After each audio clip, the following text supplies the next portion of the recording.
খুব সাহস করে আজ আমি এই রান্নাটা করেই ফেলেছি।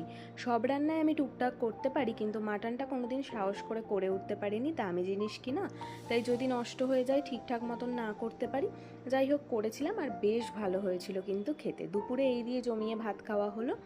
দেন আজ ছিল আমার এসিটা সার্ভিস করার দিন। মানে আমার দাদা যেহেতু এই ধরনেরই কাজ করে, তো সেই জন্য দাদাকেই বলেছিলাম যে তুই করে দিস সার্ভিসটা।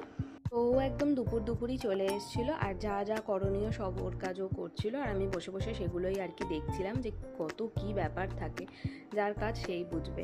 আর বিকেলের দিকে ওয়েদারটা বেশ ভালো ছিল, ও ছাদে আউটডোরটা ক্লিন করছিল, আর আমি ততক্ষণে আমার যা ছাদে জামা কাপড় মেলা ছিল সেগুলো সব গুছিয়ে টুছিয়ে ভাঁজ করে নিচ্ছিলাম বসে থাকার থেকে। তাই ওর কাজ করছে, গল্প করতে করতে আমিও আমার কাজগুলো ঠিক টুকটুক করে সেরেই নিয়েছি। আর আজকে সকাল থেকে বৃষ্টি হলেও বিকেলের ওয়েদারটা না ভীষণ সুন্দর ছিল। মানে সত্যি ছাদে গিয়ে দাঁড়ানোতে মনে হচ্ছিল শুধু আকাশটার দিকে তাকিয়েই থাকি।